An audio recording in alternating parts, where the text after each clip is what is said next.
Hello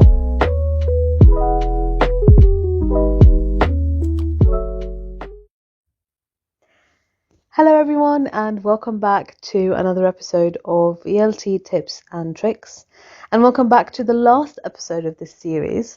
I just want to say thank you so much for tuning in and listening, and I hope it was beneficial for you. Right, so let's get started. Today's episode is about writing skills, and obviously we've been talking about all skills except the writing. So in this episode, I'm going to divide it into 4 parts. So let's start with part number 1. So in part number 1, which is always, I think, the part that I begin my episodes with, and I kept repeating it, and I'll repeat it again today, and that is your objective, your main aim. What do you want your students by the end of your course to do?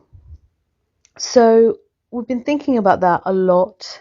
If you are planning for a whole course, a general English course, you need to put aims for everything that you're teaching the students, whether you're teaching them writing, listening, speaking, reading, grammar, or vocabulary. They have all to complement each other, and all of them have to have a main aim. So we've been talking about that recently in the last couple of episodes. So we'll stick to the main aim that we've been talking about, which is we want the students to be able to write like a personal profile, meaning they write some information about themselves, or a paragraph where they introduce themselves. Brilliant. So that takes us to part 2. And you as a teacher who want to teach beginner students or lower level students, I have to advise you that you don't set your aims very high. Don't get your hopes up that when you go inside the classroom and you ask students to write paragraphs, they'll be able to do that, because they won't be able to do that, simply because they're beginners, and it's a very daunting idea to write paragraphs in a language that I actually don't know. And I think I gave you an example of imagining you are reading Chinese, which is for your students the same idea of reading Chinese. How difficult could it be to write in English? They keep thinking about that. So definitely lower level students have huge anxiety from writing, and it's complicated for them sometimes. So don't set the bar high for your students, and just start step by step.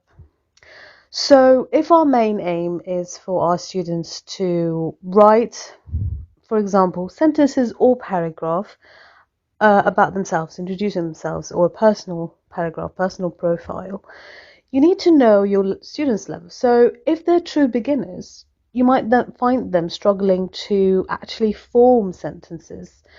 Or if they're elementary, you might find them be able to form sentences, but they can't form a paragraph.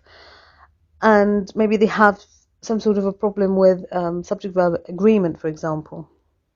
So before asking them to write paragraphs or sentences, you need to see where the problem is. So where do I start from and build up towards the end goal?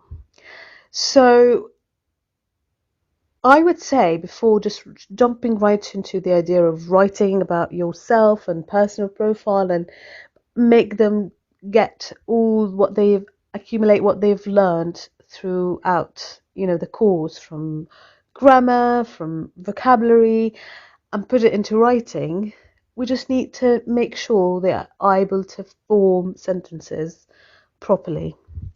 And I would suggest that you start with tasks or exercises, and there are books for that. So there is a book that I've been using, which is called Longman Academic Writing Series, and you can use the part 1 of it, and it builds for the students bit by bit the writing. So they start with the subject-verb agreement, or how to form a sentence, and then what is subject-verb agreement, and they start building it up until they are able to write paragraphs. And I think in the book, they want students to be able to write paragraphs of their daily routine. So they built it up towards that goal. And so you can take some exercises from it and build it up towards your end goal, which is, for example, writing personal profile. Okay, brilliant. So we'll start with step 1 with the students who's just forming sentences or forming a paragraph. Brilliant. So let's jump into part 3.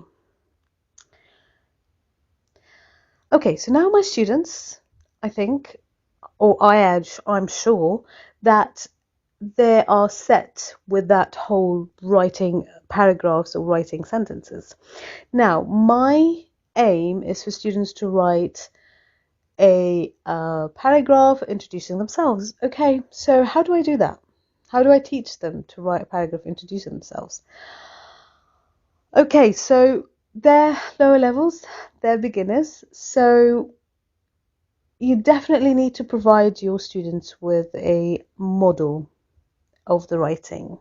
So you enter your class for the first time, you want to introduce them to the idea of writing a personal profile, or what is a personal profile, or what is a paragraph where you introduce yourself. So you start with a model. You can get it from anywhere. If you want to not to stick to a course book, you can get it from anywhere. And you start asking students to deal with it as a normal reading. So it's a reading lesson. You start with it, and you can start by, eliciting questions. So maybe questions, specific information questions, just to make sure that the students understand the idea of that this person is talking about their selves. Okay, and then from there you can elicit from students what do they actually see in the paragraph and how it's formed and what information was written in there, and then you can ask them to do a model that's the same. So they write the same thing as the model, but about themselves, for example. And so now you gave them a model that they follow. So you start by just introducing it as a reading, and then you start asking students to notice the writing. And so by doing that, they start imitating a bit that writing. So we start with that. Maybe it's okay if they imitate at the beginning, because they're beginners and they're not sure, so they're following this sort of model that they have. Okay, so that leads us to part 4 of our episode.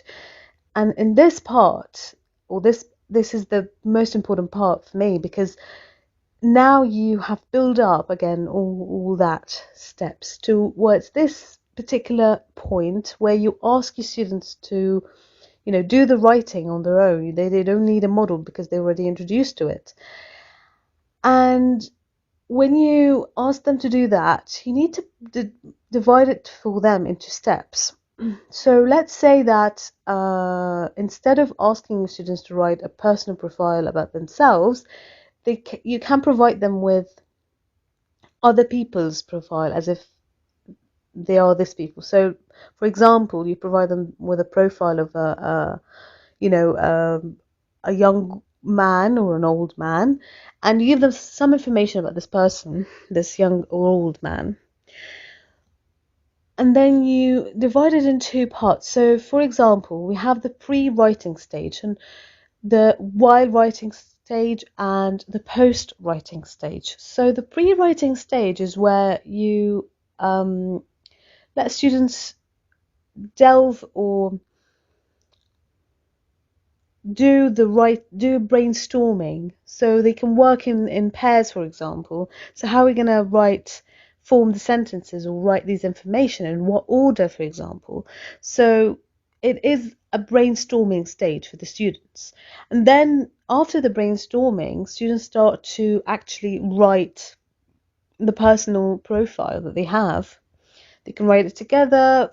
You can start with, pairs or groups and then individual writing. And during that time, it's essential that you as a teacher monitor your students closely and notice what mistakes they do, what good things that you see. And then when they're done, this is the post writing comes, where you write the things that you've noticed. So some common mistakes or some good examples of good sentences, and provide the negative and the positive. Always don't just provide the negative, and don't name people. So you provide some examples, and it's better not to provide every mistake that the students have made. It's better to provide them with the common mistakes, and it's also good to provide them with good examples, anonymously, obviously. And you ask them to, for example, to correct the mistakes, and you praise them for the good sentences that you've seen. And by doing that, for repeating these processes, students will be able to write paragraphs or sentences at the end of your course. So yeah, thank you so much for tuning in. This is the end of the episode and the end of this series. I hope it was beneficial for you, and I hope to see you soon, very soon. Bye.